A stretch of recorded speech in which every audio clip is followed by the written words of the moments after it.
Hey everyone, it's Mikki here. You're listening to Wikipedia.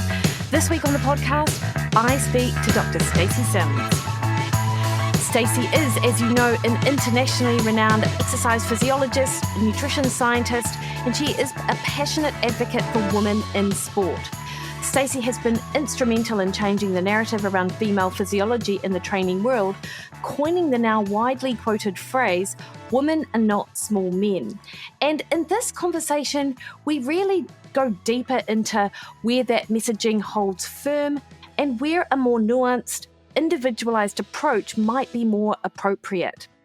We discuss the tension between bold public messaging and personalised science, protein thresholds for muscle maintenance, and whether cycle tracking is really worth the hype, and can we use it at that group level? Among other topics, because we talk about a lot, Stacy shares where her thinking has shifted in most recent years and where she sees the field expanding. It's a refreshingly honest and evidence-informed conversation with practical takeaways for women at every stage of life. And what I really loved about this is we got the opportunity to chat about the limitations, I suppose, in science and the individual in front of you, and how sometimes that intersection isn't just this really well-blended recommendation, and you've got to make adjustments for the individual variations. And so I really felt like some of the misrepresentation of what Stacy says or the misinterpretation of it can leave people feeling a little bit confused. But I felt like we had a really great conversation around why that is and also, what to do about it. Dr. Stacy Sims is a leading expert in sex differences in exercise physiology and nutrition, with a particular focus on optimizing performance and health outcomes for women. With over 70 peer-reviewed publications, she's worked with elite athletes, military personnel, and recreational exercisers alike. Stacy earned her PhD in environmental exercise physiology and sports nutrition from the University of Otago, which is where Stacy and I first met many years ago. And she has held research positions at Stanford University and the University of Waikato. She's the author of Raw and Next Level, two groundbreaking books that translate complex science into practical advice for women navigating training, performance, and menopause. And of course, she has courses relating to these, online courses where people can dive deeper into how to apply that into their practical situation. Through her research, public speaking, and her courses, Stacy continues to challenge outdated practices in sports science by advocating for a more inclusive, female-focused, and evidence-based approach to physiology. And even if you've heard Stacy speak on a number of podcasts, because she's really been on quite a few huge platforms, I still think you're going to get something from our conversation together. All right, team, before I crack on into this, please don't forget that the best way to support Wikipedia is to hit the subscribe button on your favourite podcast listening platform. That increases the visibility of our podcast in amongst literally thousands of other podcasts out there. So more people get the opportunity to hear from people I have on the show, like Dr. Stacy Sims. All right, team, enjoy the conversation. Stacy, thank you so much for taking time this afternoon. Hopefully you're just letting your lunch digest as we sit here and talk. Yeah. What was for lunch? It was the other half of my breakfast plus afternoon snack. I love that. Now you're going to have to be specific, and then you'll start launching, like hundreds and thousands of people will start, like the coffee, like the protein coffee will start following on. Isn't it? Yeah. So what was the second half of my breakfast was overnight chia oats with what else did I put in? Berries and walnuts and almonds, and then I topped that off with apple and some toast and some cottage cheese. Oh, yum. What else? Because I've undereaten the past 3 days. So if it's something that's fast and easy, putting it in my mouth at the moment. Is it just your schedule right now? You just like balls to the wall? Yeah. And I took a little bit of extra time yesterday and we did a 110K mountain bike ride and I didn't eat enough right So a bit low today.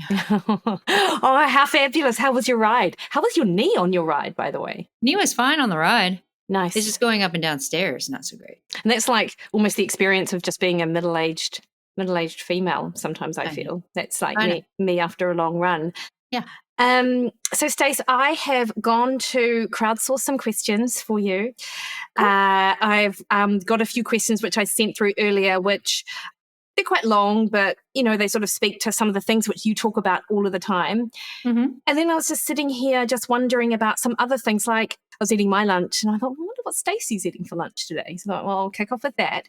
And then also, you were all over the internet. You were all over the podcast airways. I feel like it, and of course I am your target market. So this is why I see you quite a lot and I love it. But it does, I do wonder though, because I think you really sparked the women are not small men movement, regardless of what people think about what that might mean. I hear people going, oh, I've never heard anyone say that. And it's like, well, it's not the point. Been around. It's been around. Yeah. And it's actually just more, what does that actually mean?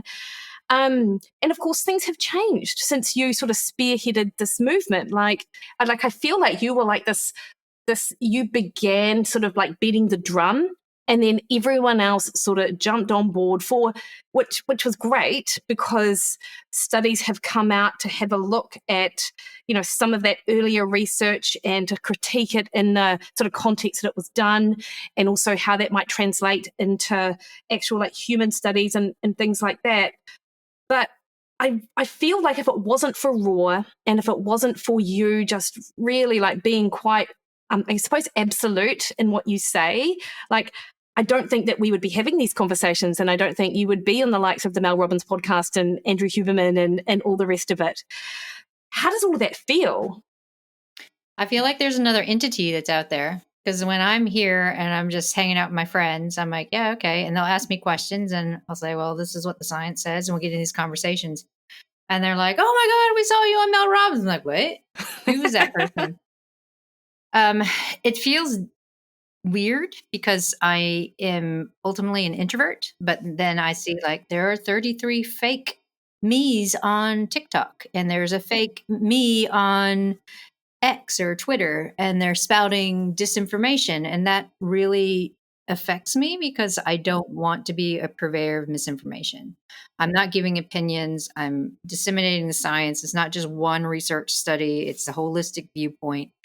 And I think that's what kind of gets me into these deeper conversations where people might be siloed and go, what do you mean that you have to have 30 grams of protein post-exercise? There are no sex differences. It's like, well, maybe not in the absolute intake of muscle protein synthesis, but we have to look at the hormonal perturbations that are associated with hypothalamic perturbation. We look at hormone disinformation that comes when you're not eating. So it's more of that holistic view, but people aren't catching on to that. They're really siloed in that one thing. And then this is where we start having the haters. I'm like, I'm not giving opinions. I'm trying to disseminate science as much as I can wrapped around this one topic. And that's the nuance that gets me into trouble. And that was actually one of my questions, or one of more like what I've seen as well, is that sometimes social media and podcasters don't allow for the nuance. Some of the podcasts you're on, they themselves are very black and white. They like to have these are the 5 things that you've got to do before you leave the house in the morning. And then when you're trying to have a conversation like fasted versus fed training, for example, there's just no room. I sometimes I see that it's sort of, you sort of put into you almost put yourself in a corner because there's nowhere else to go. It's got to be, hey, yay or nay. So where are you going to go? Right. Or I get forced into, I've had a couple of hosts who have tried to force me into saying something that validates their view. I'm like, well, no, that's not what I mean. And then the clips get brought out and they're just creating clickbait. So the most recent one is cold plunge, right? You see the clickbait on cold plunge. I was like, I'm not saying it's bad for women. I'm saying ice baths don't benefit women like 15 degrees do. Or cold plunge is you still get all of these benefits. You just don't have to get in the ice. I mean, you go back to the original research, they weren't doing ice baths on men or women. they're looking at 15 to 18 degrees. It's when Wim Hof came out with all the ice baths and the breathing without the science that trend took off. And now everyone thinks ice baths. Like, no, when we look at the stress response, there are sex differences in thermoregulation, sex differences in the stress response. And we see that women optimally respond with the best metabolic and neuroendocrine changes when they're in warmer temperatures. And that's what doesn't get pushed out. And that's what creates the haters. Yeah, it's interesting. I was actually just last night looking at a post on Susanna Solberg. I can't remember her last name. I feel like she really exploded onto the scene through one study and one podcast interview, and now she's got a business around this, her PhD. And someone wrote, well, what would you say? Because Dr. Stacy Sims says that this is ice baths aren't for women or something. And then Susanna said something else, and then in my head, I'm like, I don't even think that's correct either. So then I almost never comment, but I'm like, I'm pretty sure you and Stacey are aligned on that 15 degrees because this is what Susanna said, and that you actually get health benefits from it. But yet to your point, I often see, and I wonder how often you see yourself misquoted or your view misrepresented, actually. All the time. Yeah. So, yeah, I mean, I get into online, like people will pit me versus Mindy Plez on the fasting thing. I'm like, we've done a podcast and we align on many things. It just depends on the population and the nuance of the person that you're talking about. So please listen to this podcast because I'm not anti anything. There's a bell curve, right? And if we look at the generalization, this is a generalization. Of course, there are outliers. So we can talk about the outliers and we can talk about the generalization, but don't put words in my mouth and make me look like the mean person. I'm not that person. Yeah. And I mean, I listened to your podcast with Mindy and I really enjoyed it. And it really just struck me that her original audience were likely insulin resistant, sort of overweight women who may just be, have struggled with the usual advice of move more, eat less. And versus your original audience, which is the athletic female who's trying to balance a workload physically along with life and her hormones and stuff. And so they're two very different audiences, but unfortunately with social media, we're all out there listening to the same. Together. Yeah. Yeah. And then I've been talking to a couple of newspaper journalists as well, and they're all on the protein because they're like, we hear 1 gram per pound of body weight. Where does this come from? How can you be an influencer saying this? I'm like, hold on. This is my lane. This is my research. This is the research I draw from. Am I saying that this is appropriate for someone with CDK? No. Am I saying this is appropriate for someone who is significantly sedentary and overweight? No. We need to look at whole diet first. It's like, don't put me in the absolutes. Yeah. Yeah. And unfortunately, you are at that, if I say level, I guess you sort of are, where people just love absolutes. Like, we're not happy in the gray. We want answers, we want black and white, and then they will just look to you for it. Yeah. And when I try to put in a nuance, they're like, I don't want to know. Yeah. People will hear what they will hear. So Stace, actually, I heard you on another podcast because I'm listening to quite a few podcasts lately. And it was really great, actually. I think it was the Live Well, Be Well with Sarah. Yeah. And the way I heard you talk about menstrual cycle and the effect of that on training and training response, that's really shifted over the years. Like the way you talk about it now from that molecular level is how you described it. And I think people don't appreciate that as things change and as we know more, that your message has actually shifted a little bit from maybe the original days when there wasn't the research on humans to sort of more particularly show, albeit it's still very small human trials now on it. So how much now do you think that differences in how people should train around their menstrual cycle is actually individual versus what we know on that molecular level? Yeah, I mean, once we started really looking at that, then people actually started digging in and doing the research. And when we look at the original stuff, like I said earlier, it was molecular, and we see all these strategic molecular changes. So when you make the generalization and assumption in humans and you see molecular stuff in humans, and yeah, this is what we said.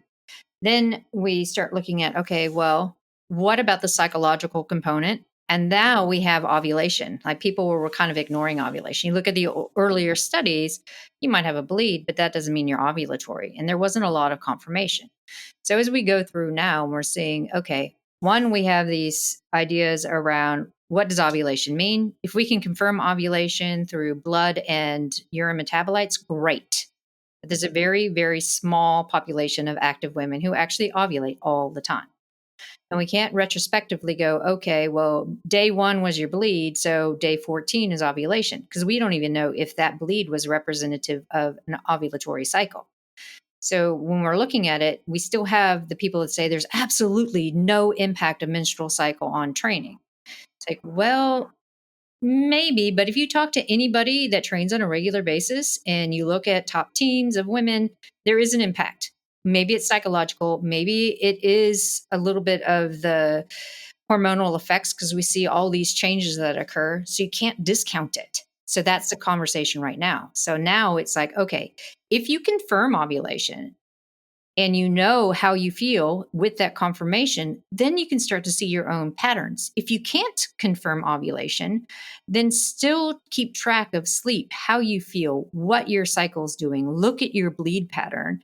Is it a normal bleed pattern? Is it lighter? Is it heavier? Because that can give you some indication. So you can be on the fly to change what you're doing to maximize your response to training.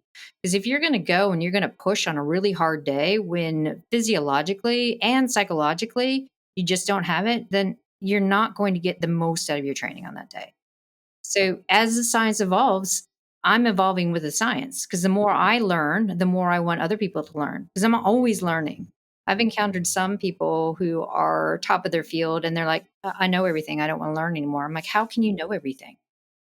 You have to continuously be learning and admit the fact that science has changed. I'm happy to admit the fact that science has evolved, and that's great because now we have more data to pull from.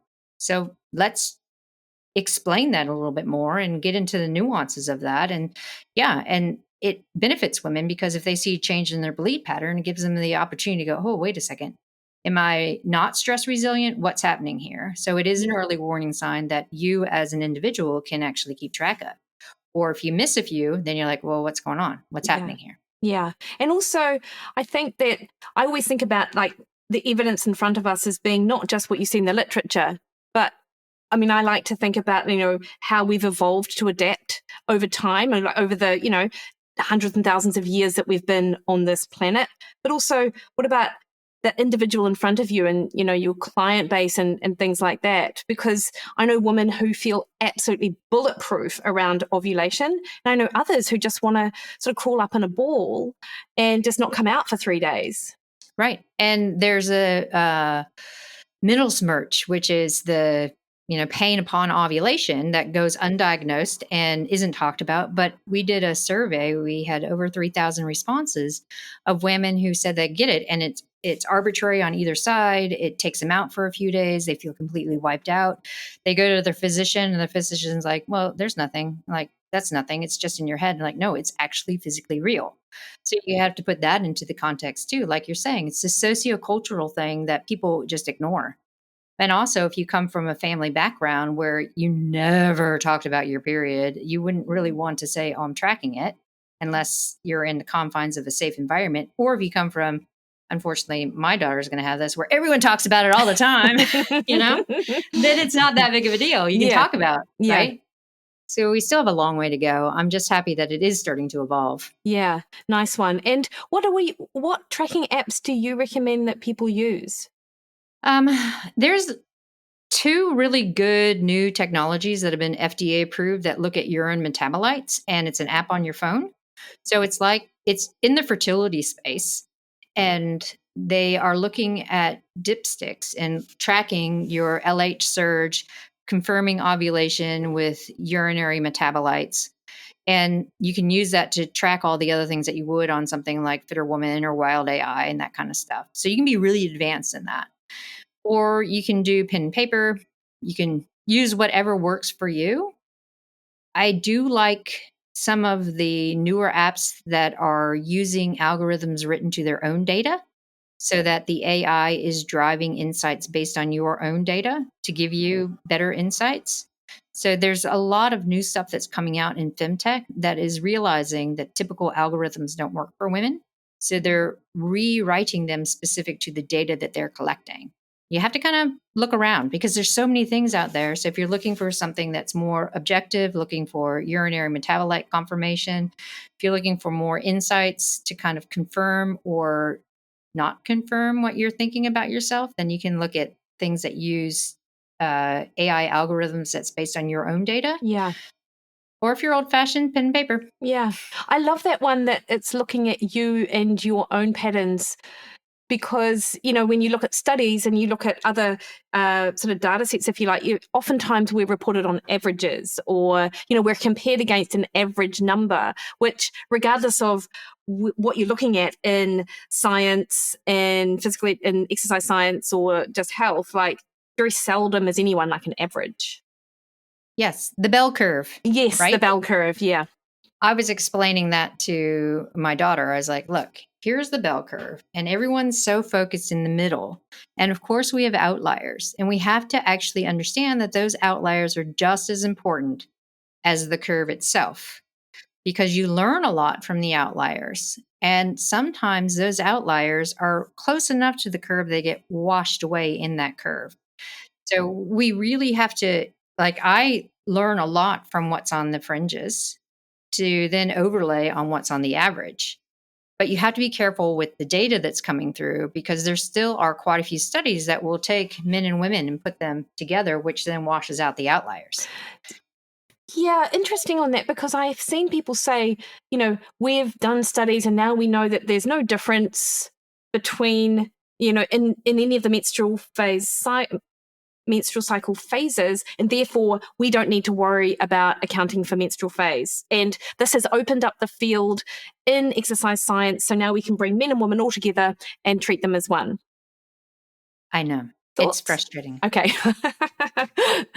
Yeah. Because it's not just menstrual cycle, right? Because when they're looking at it and saying there's no menstrual cycle phase difference, if you're looking at a lot of the research that they're citing, there are quite a few things wrong with that. First, the menstrual cycle phases may or may not have been confirmed with ovulation.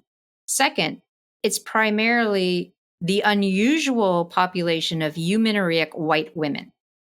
So if you're looking at that population, which is a very small N, and saying that there's no difference, then what about the rest of us that don't fall into that very small population? I can't really tell you what the percentage is of women who are truly eumenoric, because there's an ongoing issue within the fertility research that's showing there's such an upsurge in anovulatory cycles in sedentary and active women. So if we're pulling it together and saying, yeah, in sports science, there's no difference. So we can test and do this and that, and it doesn't matter. We can put men and women together. You can test in any kind of phase. How are we going to actually find out what the nuances are if you keep doing the same shit over and over and not learn from past history? Why are we always looking at it from the male lens, right? Because if we had started science with women around the table instead of men around the table, we would already have scientific protocols that would either allow for or actually not have to worry about menstrual cycle changes, ratios of estrogen to progesterone, which is more important than an actual phase because we have perturbations almost every day, and perimenopause because, women age out of research by the time they're 40 because people are afraid of certain changes within the ratios, but they don't say that. They say changes in the menstrual cycle. It's like, no, it's the ratios that we're worried about. So when they're now opening it up and saying there's no difference, I'm like, really based on what? An N of 12 of women who may or may not have actually been eumenoric? And you're not taking into account where they're coming from, because a lot of that research and the naysayers are coming from an upper socioeconomic class of white eumenoric women. And that is not a population that expresses the rest of sports science. So what's your advice? Bandwagon. Yeah, no, that's great. And so what's your advice then for women listening to this? And now they're like, well, shit. Stacy's just said, that what I'm hearing from the likes of these researchers over here is bollocks, but they're saying, well, that you don't need to worry about that. So where should people focus their attention? Like the actual, just the woman listening to this, what should she really be focused on? on herself. Yeah. We've gotten so far removed from understanding what rating of perceived exertion is, sessional RPE, right? What the mental and physical are. We get so wrapped up in wearable data, which does not represent female physiology, right? And so women have gotten so removed from saying, it's okay, I don't feel well today, right? And people should have the permission to say, you know what, I woke up and mentally I was a 2, physically I was a 2 out of 10. I'm just not going to go to the gym today, and be okay with it, right? And it takes a lot to understand that and unpack it. But if we can give ownership back to women, give the ownership of their bodies and how they feel back to them, and say, well, if you're coming into a research study, then we'll have to quantify stuff. We'll have to look at tracking, and we'll have to look at some blood tests. And maybe we're retrospectively saying, oh, your first test was in this phase and your second test was in that phase. And we know definitively because we have these blood and urine markers. That's a research study, right? But for the general woman, the biohacking stuff that's out there, it's nice to have, but inherently, let's bring it back to how we feel. Nice one. What wearables do you suggest for what it's worth? I'm sort of drawn to something like the Aura Ring. Haven't got one because actually I don't think I'd use the data. And there's no point. Like I've got a watch which I don't even wear to bed because it's annoying. So I've the only way I know what kind of sleep I have is literally how I feel and my own sort of perception of what the night was like. Yeah. Yeah. So exactly. Should we actually be thinking about an Aura, be thinking about a Whoop, which, I know that you have had I think you consult on, I can't remember which one to be honest. I did. Yeah. With Whoop. Oh, yeah, yeah. But I got really frustrated because they still wouldn't change algorithms. And for me, if you're looking at the data and you know that you have a rich data source where you could, to the individual, compare day 1 of bleeding to day 1 of bleeding of the next phase and day 28 to day 28 of the next cycle to give better insights, it would be more applicable, but they don't. So if you're looking at these wearables, I don't know any woman who can actually get into the proper green recovery the week before their period starts, because naturally autonomic nervous system changes. Progesterone comes up, it increases your heart rate, increases your respiratory rate, tanks out your HRV. So if you're going on the recommendations from these wearables, then you can't train well. But physiologically, maybe you can, right?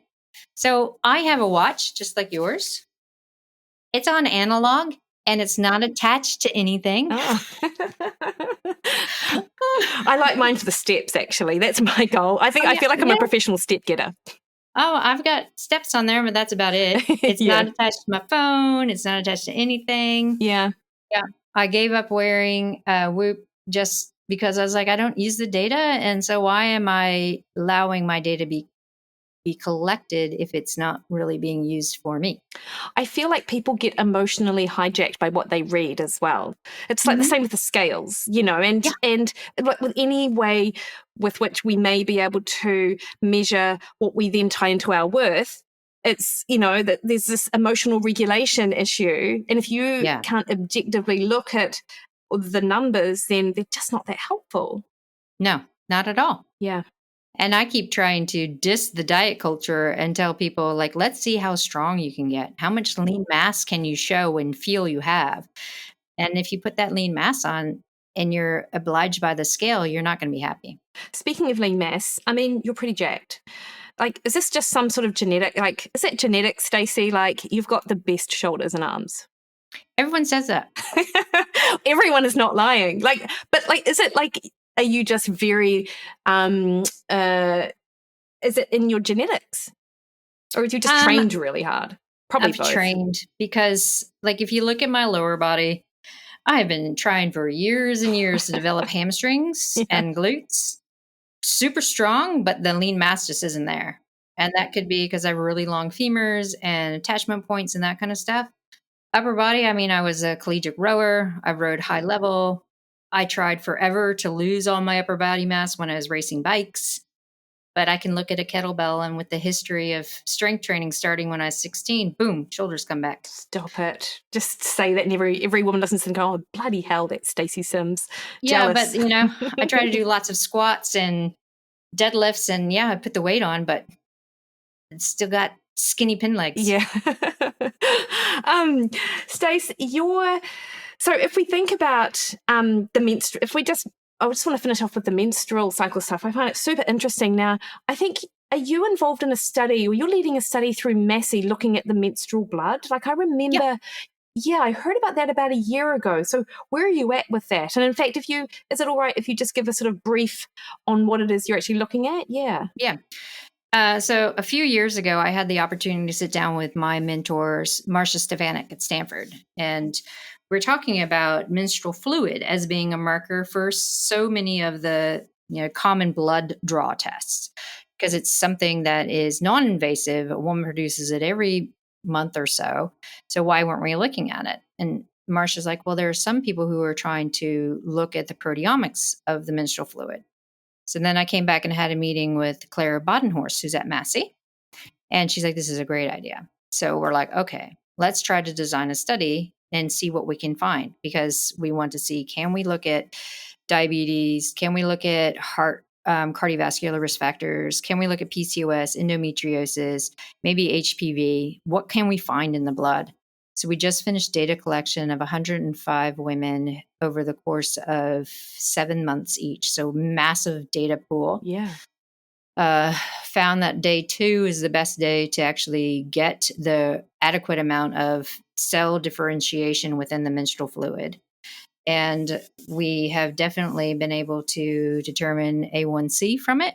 And we're looking at other markers for it. And the goal for us is then to have an at-home kit for people who can't get to a doctor, who are worried about things, want to confirm or maybe have a check on their health. So it's not a definitive, yes, you have diabetes, or yes, you're HPV. It's, here's your results. Let's get a hold of a doctor. Kind of like an at-home pregnancy test, right? Yeah. Oh, it amazing. says yes, no. And if it says yes, you're like going to the doctor. If it says no, you're like, eh. Yeah. So yeah. And did you find, were you surprised by some of the findings from the menstrual fluid, or were you hoping to be able to elicit a little bit more from it? And when is this going to be published for everybody? Yeah. Yeah. So we're working on the first 2 publications at the moment. The most interesting part we found were how willing women across the board of all ethnic groups were willing to give menstrual fluid. Yeah. Because, we always talk about it being a taboo. Yes. Really high Pacifica population that's in the study. Fabulous. Which is really great, right? And it isn't a barrier to entry because you're not looking at putting a needle in someone's arm. So that was really fascinating and interesting. And more people got involved in it. They're like, oh, what can we do next? We're looking at the results of what actually we're looking for. It opens up a whole Pandora's box. We have to find the right assays and techniques of the assays first. So we have to develop the assays in order to actually look at what is in there. And this brings me back to the first point where I was talking about people around the room designing the scientific studies. I'm like, if it had been women, maybe people would have been looking at menstrual fluid a long time ago. But now I'm like, it's a supposed discard fluid, but it has so much information, from inflammatory markers all the way down to other things that we might not even know about yet. That's amazing. And how many studies have actually used menstrual fluid? Because none. I was going to say, I haven't really looked, but I haven't come across any. That's amazing. Yeah, it's really cool. Yeah. There are a few that are looking at it, but using dry spot. So they dry the blood and they dry the fluids, which denatures the proteins. It's like, but that doesn't really tell you anything. And we have been able, with the help of this really smart physiologist at Massey, how you spin it down and separate it and be able to use it as an actual fluid for assays. And that's the first of its kind. Amazing. And have you now got it just sort of collected and in a place safe, ready to use once the assays have been developed? And is it sort of now, from the assay perspective, you thinking about what else do we want to look at, developing an assay for that, and then just sort of testing the waters, I guess? Yeah. So we have taken some of the existing assays for things like hormone and A1C and comparing menstrual fluid versus blood serum and using it in both assays. So we found a few that will work, but there are still others that we want to look at from a proteomics standpoint that we'll have to develop. So that's kind of like the side project. But first, we want to say, yeah, we can do this. And yes, we can see these things. And yes, from a sociocultural perspective, it's pretty acceptable, especially in the female space. If you tell someone, yeah, we can find out all this stuff from menstrual fluid, people initially have an ick factor, but then other people are like, oh, that's cool. I don't have to stick a needle in my arm. 100%. I don't have to pee in a cup. Yeah. Right? Yeah. Super easy. Hey, speaking of pee in a cup, what are your thoughts on the Dutch test? I'm not a huge fan of it. Some of it, if we're looking, I should say the panel that the Dutch test provides is way too varied to be valid against a lot of the true clinical tests. If we're doing a test retest in someone and we are looking at the familiarization aspect of really standardizing before we do it, then you're going to have a more accurate result. If we're looking at things like cortisol and we're looking at some of the estrogen metabolites, we're looking at the progesterone metabolites, there are some really good clinical blood tests that validate that. But then some of the other things that people worry about, I'm like, it hasn't been clinically validated. So I'm mixed on it because it can give good information, but it can also perpetuate some misinformation. So it depends on what you're looking for in those tests. So are we thinking about the organic acids that they measure? They're not yet clinically validated. Is that one of the things that sort of One of them, ring a bell for you? Yeah. Yep. And then some of the metabolites that do come out are in a different form. So it doesn't actually tell you how active that particular hormone is in the body. It just says that, yes, it's present. So those are the things that need to be worked on a little bit more before we can say, yep, everyone go for this. If we could pull some parts of it out and say, yep, do this for these particular metabolites, this is great for estrogen and estrone, estriol, and this is great for progesterone. This is great for aldosterone. This is great for AVP. But then we start getting into some of your organic acids and those kinds of things. It's like, we don't know how active it is in the body because we haven't actually had a clinical validation for that yet. Yeah. I think like there's that real potential for it to be so clinically useful if it had reached that point that it is validated. And hopefully it's just a matter of time, right? So I'm like, if you were to condense it into the things that are clinically valid, it would get more traction and then you can expand it. But people aren't doing that. Yeah. Super interesting. I feel like I'm like just throwing questions at you, Stacy, and seeing what sticks. Cortisol. Cortisol, you mentioned cortisol, and it is probably one of your, I mean, I bet you love talking about this. In fact, I mean, you talk about this stuff like all week. So I see a lot. So first things is in my sort of knowledge on cortisol testing, and I've had a look at it, like in research, it doesn't look that great. Like a lot of the studies that have been conducted have been done on different populations, different time of days, not validated. It's not, the timing is all off, yet people make inferences from it. And then people sort of throw cortisol out like it's some sort of like boogeyman. Yeah. And people don't understand that we need cortisol to live. 100%. And so what I've seen a lot of people say is I shouldn't exercise in the morning because my cortisol was already spiked. I shouldn't drink coffee in the morning because my cortisol will spike. And of course, shouldn't train fasted because my cortisol will spike. Now, I know how you feel about fasted training for maybe everyone or maybe just for a population, and we can absolutely talk about that. In fact, I'd love to get your view because that was one of the questions. Yeah. But yeah, do you want to give us a brief on what you think, Stacy? People have skewed it to being such as boogeyman and negative hormone, where it is a natural part of how we live and our circadian rhythm. You need cortisol to come up in the morning, not spike as everyone's saying, but it naturally comes up, right? The same as your core temperature naturally comes up as an awakening, as part of your circadian rhythm. It comes down, especially after you eat, because then your sympathetic drive isn't as high because it doesn't need to be. And then, it has peaks and troughs throughout the day and it starts to wind down so that you can sleep. Natural occurrence. We see changes across the lifespan, especially like women in perimenopause, because hormones are all over the show. The body's perceiving as stress. We're in more of a sympathetic drive. So, of course, baseline cortisol is going to be elevated. But if you're having a baseline and you're having peaks and troughs from that baseline, that doesn't mean it's bad. It just means that you have a new set point.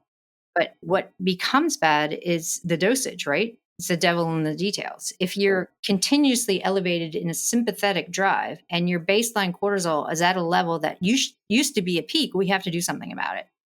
If you're worried about, getting up and doing training first thing in the morning because you don't want to do high intensity because it's going to spike and peak your cortisol, well, we have to take a step back and go, cortisol is released during exercise anyway, right? What we don't want is the peak to be so elevated that you can't hit the intensities that you want, and it doesn't come down afterwards.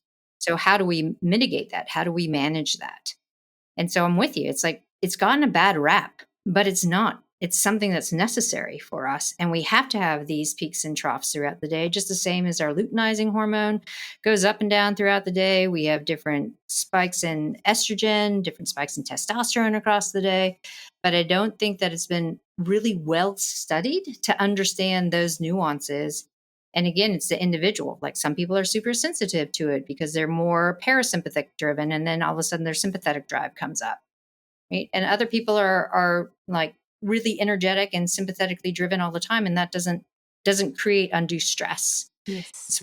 It's that bell curve, right? Yeah. So we have to look. And people are so worried about the extremes. And if they fall in the middle and they understand how their body responds, it makes everything a little bit better and allows people to take control. I really like what you've said about what your usual baseline is and how your natural sort of drive is like. And I feel like, and you must see this a lot with people that you work with, Stacy, is that a lot of high achieving women probably do run in that sympathetic nervous system drive. And it's sort of almost the way that they are wired. And it's not necessarily, I mean, for a lot of their life, it's probably not a bad thing. It's obviously they've been able to achieve what they have based on that. But then at some point, it can become too much for some people. Yep. Exactly. And that's what we're seeing in the late perimenopause state. Like women have been used to sympathetically driven. And now that their drive is elevated because of the change in the hormones, it's becoming a stress they can't be resilient to. Right. And so it's change in a baseline for them, but it's not necessarily cortisol. It's the way the body's responding to changes across all of our receptors, across all of our systems, where all the systems are like, oh, wait a second. So it's everything that's causing this undue response. And now they're like, oh, I've got too much cortisol. It's like, no, you're not stress resilient. So let's look at how we can become more stress resilient in the situation where we are. Yeah. Nice one. And to that, I wonder how many women are like, well, shit, I'm perimenopausal. I've got to go on hormone replacement therapy now to smooth out the ride as I transition into menopause. My nutritionist brain also thinks, I wonder where your iron's at. I wonder what your vitamin D's doing. I wonder what your thyroid's at. And are you even sleeping and stuff like that? Which, of course, HRT, pre-menopause, that can help people then make changes. But sometimes I feel like people are looking for a magic bullet and they think it's at the end of that doctor's appointment. Yeah. No, I am very tired of the rhetoric out there where everyone has to be on menopause hormone therapy because it isn't the golden goose egg that everyone's looking for, right? It does not stop change. It slows the rate of change, but it does not stop change. It doesn't stop dementia. It doesn't improve cardiovascular risk factors. It slows those risk factors, but doesn't stop it. There's a post that was put out by one of the protein researchers today that menopause is not associated with muscle mass loss. I'm like, are you kidding me? Yes, it is. You are pulling from a cross-sectional research study where in it says it did not control for menopause status or hormone replacement therapy. So you can't draw those conclusions. But yet people are going to say, oh, well, if menopause isn't responsible, but I feel like shit, then I probably should go on menopause hormone therapy. I'm like, no, tool in the toolbox, man. Like, let's look at lifestyle. Let's look at these things. And if you're having a significantly horrible time, then yeah, use it. It's not an off thing, but it's the same as telling someone, we're going to put you on gabapentin. How would people feel like if every woman was told they need to be put on gabapentin because of menopause issues? It is a therapy, but not everyone wants to jump on it, right? So I don't know why hormone therapy has become Skittles of the perimenopausal world. I can see a lot of influencers that pushed it out there. There are a couple of voices in the UK that are very adamant about it being a female deficiency syndrome for women who are perimenopause, meaning deficiency in hormone. It's like, no, it's a natural part of aging. Like, there are things that happen in the body that prepare it for losing the impetus of these hormones, but there are many things that we can do to take control of that. And that's what frustrates me, because we see all these things from a nutrition and an exercise and a sleep and cognitive behavior therapy. But unfortunately, it takes work. And we have become a society of not wanting to be challenged and not wanting to put in the work. Yeah. And I feel like sometimes women feel like they're in between a rock and a hard place when they're having these conversations with their girlfriends, and their girlfriends are all on hormone replacement therapy, or they're on maybe even GLP-1s or other, I suppose, like medications to help them, and they see a real shift. And they're like, well, why should I be doing, or not why should I be doing, but it just feels like it's so much harder if they're only focused on lifestyle and things like that. So that comparison trap, I feel, particularly in light of social media, is pretty strong too. Oh, yes. It's awful. I'm like, yeah, there's so many. I know quite a few women who across the world that aren't on it. And they question it. They're like, should I be on it for my brain? I'm like, no, look at the research.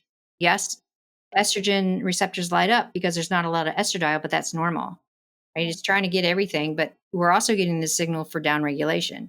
What we need to look at is brain metabolism. What do we need to improve our brain and brain health? We need strength training for neuroplasticity. We need lactate production for better brain metabolism. So those are two things that we can do, right? Instead of going, oh gosh, all my estrogen receptors are lighting up, I better put on, this patch or this gel. Lara, yeah, and we have conversations like this all the time, and she's really sort of surprised that one of the number one recommendations that people seem to be hearing is in perimenopause, get on estrogen, because it's never been something that she's recommended. She's been like a naturopathic doctor forever. Yeah, totally. Yeah. I know. And I appreciate her work so much. I have people talk, or where do I go for PCOS information? Go to Lara. What about progesterone and progesterone cycling? I'm like, yep, go to Lara, go to Geraldine at UBC, right? Mm-hmm. There's so many different viewpoints that are not in that curve of the bell. They're the outliers. So they get put in that is the fringe, and we don't want to listen to that. Where you have people who have no science background. Oprah comes to mind with her menopause platform that was just, how do I feel about things? And now everyone thinks that they have to be on menopause hormone replacement therapy, not from science, but because of influencers. Yeah, no, I hear you. So Stace, I wonder, am I the antithesis of everything that you suggest people don't do? Like, I'm an endurance runner. I do strength train for sure, but I do not do that heavy lifting, 3 to 5, reps, that kind of thing. I'm definitely much more of an 8 to 12er. And I have gotten much better over the last couple of years at actually pushing myself. Good. But what is heavy? Define that for me and for everyone listening, because I have conversations like this all the time. Heavy is relative. If you have no strength training background, then 2 kilos might be heavy. If you've been resistance training for a really long time, then maybe 100 kilos is heavy, right? So it's very relative. It's relative to your training history. It's relative to technique and comfort in the gym. It's also relative to what your love is, right? So if you're an endurance runner and I look at what you're doing and you're doing ultras, I'm thinking, okay, well, you don't want, one, get injured, and two, you want the back half of the race to go really well. We need to get you in the gym, not necessarily for longevity, but to build you the strength and the resilience you need to be successful in your endurance event. Does that mean we have to take some training time away from the endurance? Absolutely. Does that mean it's going to impede your progress? Absolutely not. So we have to look at the context, right? And so when I talk about lifting heavy, I tell people, you know what? It could take 8 months to a year to learn how to lift a heavy 3 to 5 properly. I don't want anyone to go in the gym and start doing deadlifts without understanding technique and form and how to keep it out of your back. Trap bar, hex bar is really great for that because then you have to center the weight over your hips and you don't necessarily have to put weight on it, but it just teaches you the technique. Maybe you're starting with a backpack that has one kettlebell, a 10-kilo kettlebell in it, and you do air squats with that, right? That's heavy for you at that moment in time. But we always want people to look at form, technique, add load, form, technique, add load. And I talk about 3 to 5 because that's the very epitome of a power-based set in strength training. But that doesn't mean that's what I want people to do all the time, right? We have contrast training, which is you're doing some heavy stuff and then doing some plyo stuff. We have periodization aspects where you go from lighter loads to heavier loads to lighter loads. You might also have some where you're doing a max set, where you're doing 2 or 3 of the heavier loads and finishing off with a 15. Again, as we were talking earlier, it's the absolutes. It's not an absolute, right? We have to look at where you are, what your training history is, and how we can keep your body progressing through strength and getting really good quality muscle and bone. Nice one. I am a fan of the chaos theory, which I didn't tell you. Of getting into the gym and just going, right, I know what I'm going to work. I'm going to work my legs. I'm going to work my quads, my hammies. I'm going to work my back. And I'm going to work until I can't, like, to 2 reps to failure. I've gotten much better at understanding that and that feeling. And I do that 3 times a week. Good. Okay.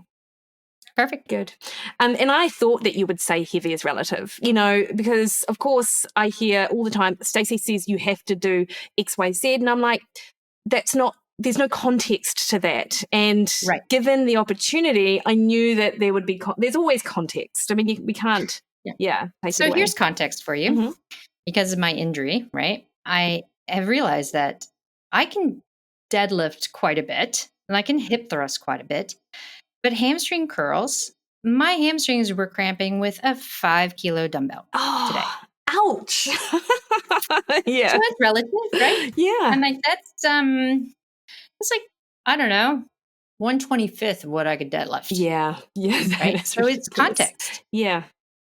For sure. And of course, you yourself, everyone knows that you've come from an endurance background and you still enjoy endurance sport. You just said you did a 110K sort of bike ride yesterday. Like, I feel like this is another place where people misrepresent what you say in the sport world, Stacey, because you're sort of all for, the way I've heard you talk about it on podcasts, you've never dissed endurance training. But what you have dissed, and I'm in the same camp as you, is like, the woman who feels she needs to do all the cardio because she wants to be in shape or, it's part of her body composition sort of goals and stuff like that. And she's really just wearing herself down. Like, there's quite a difference.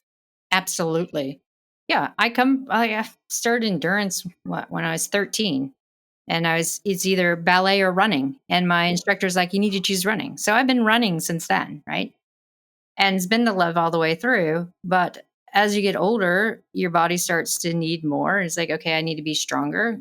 And as a researcher looking at the benefits of strength training, it's like, yeah, everyone should be doing it. Doesn't matter how old you are. But the population that I'm in, and you as well, like 30 plus women aren't used to strength training. So it's a nuance and a new thing. But I'm not telling people to throw away their mental stress relief of going out for a run or a ride or a swim.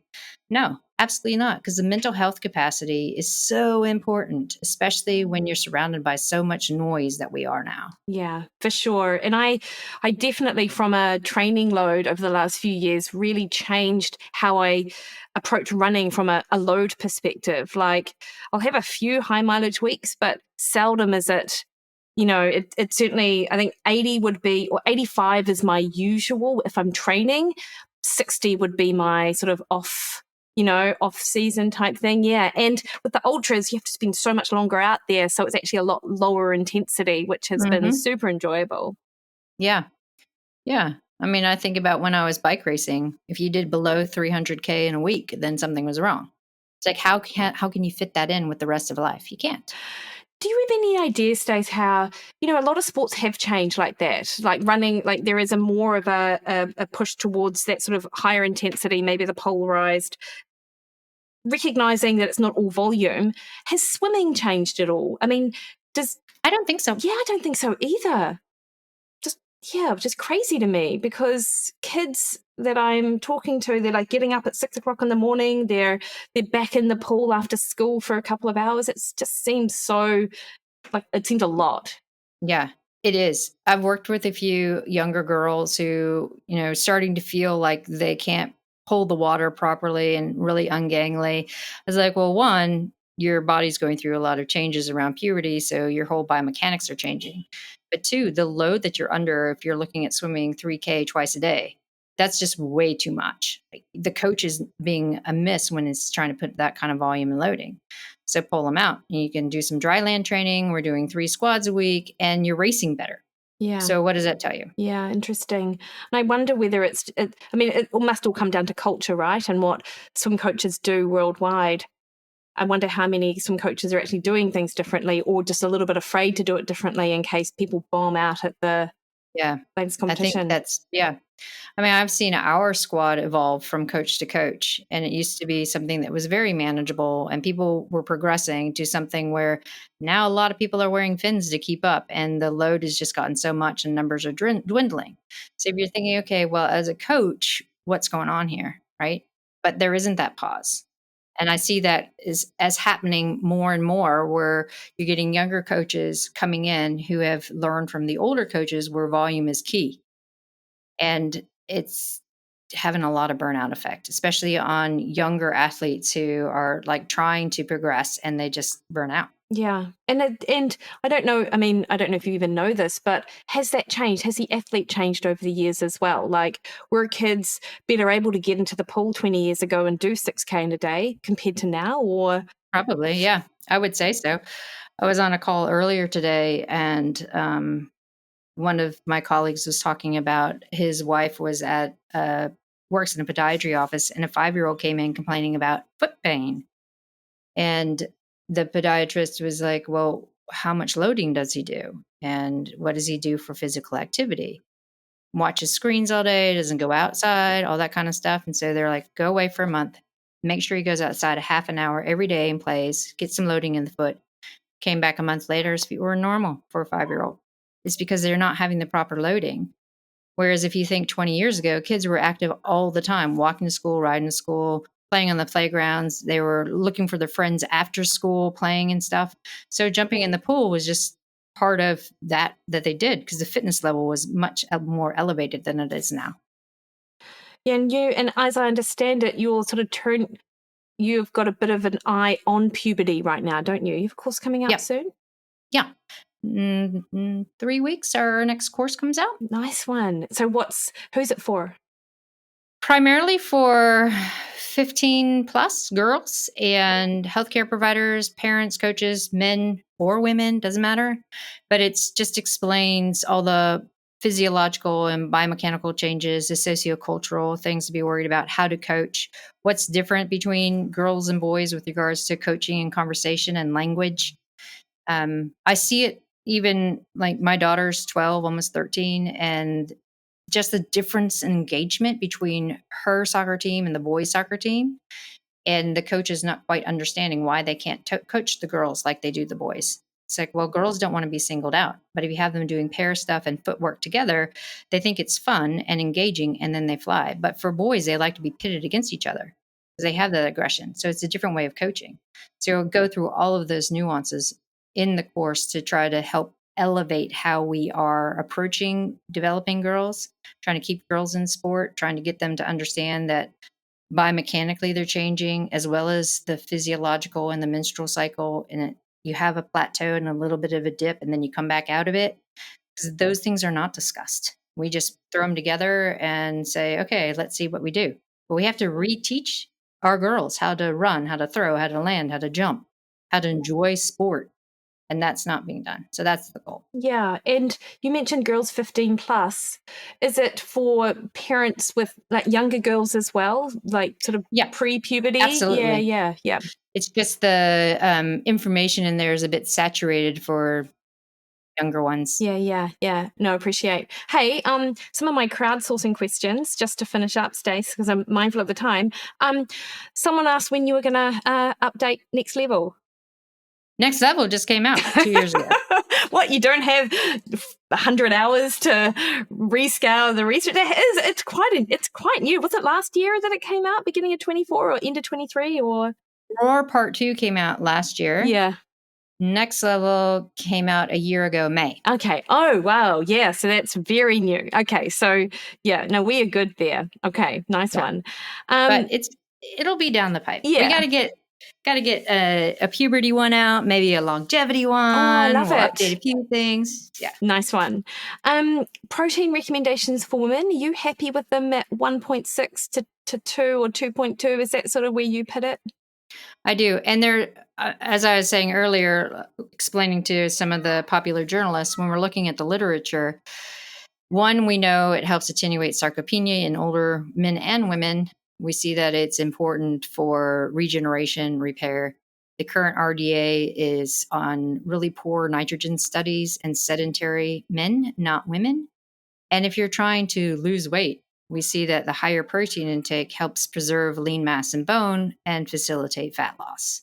So I'm always like, yep, 1.6 to 2 is really good. Training blocks that are, really intensive, or maybe you're under a lot of travel stress or under a lot of other stress that's more of a catabolic state, let's bump it up to 2.2. Oh, nice one.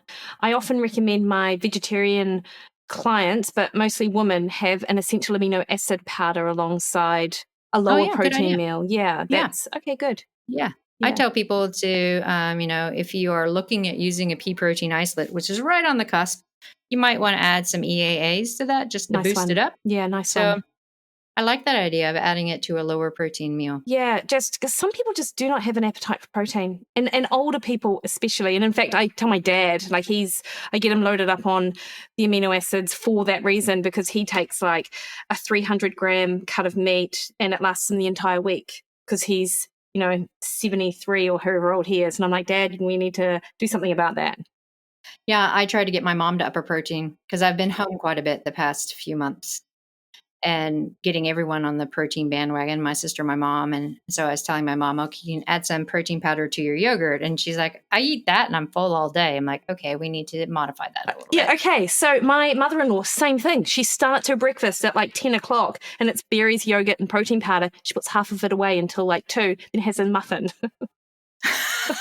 And I'm like, how are you that full? I just don't get it. But no. I know it's satiating, but yeah, it's not that filling.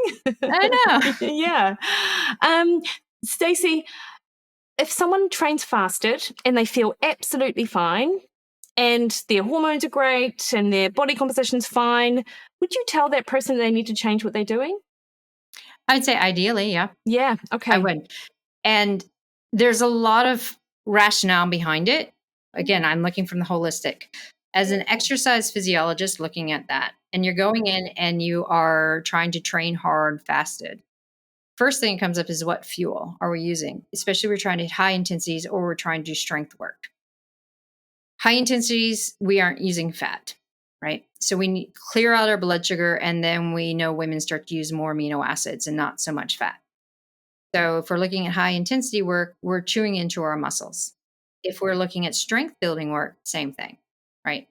If you have just a very small amount, and Abby Smith-Ryan, UNC, did a really cool study looking at just a small amount of protein before strength or high intensity work, and showed that if you're having that 15 grams of protein beforehand, it helps facilitate increase in your EPOC or your excessive post-oxygen, your elevated metabolism post-exercise, and helps with fat metabolism later in the day. So if someone's looking to modify body composition, it's like you're making it harder for yourself by not having a little bit of protein, a little bit of carb before. And then from the endocrinology side of things and brain health, I think about the hypothalamus. And if we are exercising fasted And we're creating the stress that, again, releases cortisol, creates a metabolic cascade. And the hypothalamus is saying, hey, this is a threat and there's no nutrition to overcome it.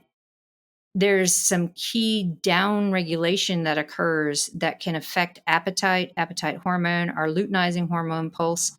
And it might not be clinically apparent in blood tests, but it's a subclinical change to things like our luteinizing hormone pulse, which brings into more anovulatory cycles, which won't necessarily show up in a blood test. And you won't necessarily see it because you'll still bleed with anovulatory, but it's there. And the more we have these anovulatory cycles, the less progesterone that we are producing, because you aren't producing it without ovulation, a little bit from adrenals and stuff, but not enough to support brain health and nervous system regulation. So there's a whole cascade of events that occur. But for people who are like, I just want to change body comp, I'm like, just a little bit is going to help facilitate so much faster that body composition change that you're after. And then from a health perspective in my brain, I'm like, and it's going to help your brain, it's going to help your hormone regulation, it's going to help your appetite, it's going to help all of these other things. So please. Yeah. With the people I work with from a fat loss perspective, that's definitely a population I recommend, because you just feel better when you have fuel on board in the morning. And then, when you are, in a fat loss phase, like, you can feel pretty hungry sometimes and a bit miserable some other times. So if you can really nail your workout and feel really good and you feel like you're getting somewhere, that's my rationale for pre-training nutrition. And similarly, because I know shots have been fired over how much protein post-workout and do you really need it, I do think that people who are in a calorie deficit need to get some fuel on board early. Absolutely. Yeah. The post that got picked up that we put out, I think Women's Health UK put it out, and saying 30 to 35 grams post exercise. And then people jumped on, was like, there's no window. I was like, well, from, like I said earlier in the podcast, muscle protein synthesis, maybe not. But one, we want to look at eating opportunity, and two, hypothalamus perturbation. And those two are not part of that protein researcher's, view. And she's very siloed in just protein metabolism and muscle protein synthesis. Yeah, okay, I'll give you that. But for all the other things, there is a window. We also see that there is a window for euglycemia, where women come back down to normal way faster than men. So if we're trying to manage that acute phase of pulling carbohydrate in without insulin, we do have a window. Yeah. And I do feel that people underestimate what a good load and a good breakfast can do to really set you up. You are just in so much more control of your appetite and your mood and your ability to make decisions, emotional regulation, like all of that across the day. And to your point, if you struggle to get your protein in, then actually just make a deal with yourself that you do it in and around training, and then you're 40 grams up for the day. And circadian rhythm, because it's significantly impacted by light and dark, or day and night, and when we eat food. So if you're trying to have a regular circadian rhythm, get really good sleep, and you're holding it fast, or you're doing all your stress without food, your circadian rhythm is just all messed up. Yeah. And I definitely changed my viewpoint on fasting over the last 5 years. It's made such a huge difference to me. And also, bloody hell, breakfast is great. Like, who would want to skip breakfast? I don't know. It's my favorite. I know. Hey, Stacy, what's something people might be surprised to know about you? That I hate being on camera. And I hate being on the stage. I'd like to hide. Yeah. Well, and you're an introvert after all. I am an introvert. Yeah. And when I'm highly stressed, I don't eat well, which is something that's been part of me forever. But so those are things. And that's the thing, actually, with stress. Like, for some people, it really leads them to that binging or that overeating, but others, and I'm similar to you. Like, if I feel stress in my stomach, I can't eat, and it's awful. Yeah. I was surprised to hear that you enjoyed a whiskey, actually. Oh yeah. And I think that comes from growing up with it. Like, my dad would come home from work, and the old-fashioned military, always a drink after work, it would be a whiskey. So I associate the smell with my dad. And then as I got older, I learned to appreciate what a really good whiskey or a scotch was. And that's, it's good. Nice one. Actually, Barry and I last year in Melbourne went to this whiskey bar and they did something called, what is it? It's a Boilermaker, and it's a pairing of whiskey and beer. It's really delicious. That was the thing when I was at university because it was the Purdue Boilermakers. Oh, yes. Okay. So I think beer's moved on a bit since then, though, as well, Stacey. So now beer's much more delicious. Well, I'm allergic to hops, so I can't appreciate beer. That's why I appreciate whiskey. Yeah. No, well, I will appreciate beer for you on your behalf. Okay, good. Yeah. That sounds good. Yeah. Stacey, thank you so much for your time this afternoon. You've been amazing. And I didn't really look at, I think I asked you about 2 questions from my list and the crowdsourcing ones, but I feel like we covered quite a bit and actually just added context where people might be struggling to understand some of the messaging. I don't know. Yeah. I hope so. Nice one. Nice one. That's fun. And I'd say, where can people find you? But it's pretty bloody obvious, like at Dr. Stacy Sims. Yeah, pretty much. Unless that account's been hacked too, and then I'll have to change it. Yeah. Well, let's hope not. Stace, thanks so much. Thanks. It's been fun. Appreciate it.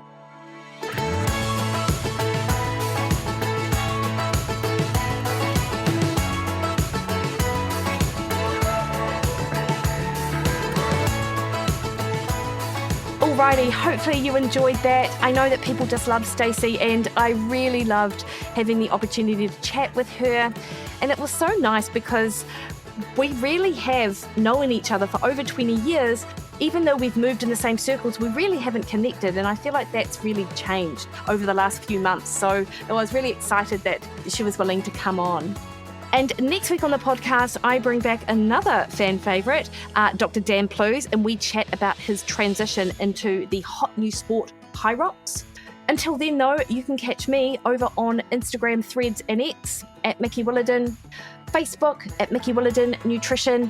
Head to my website, mikkywilliden.com, book a one-on-one call with me. All right, team, you have the best week. See you later.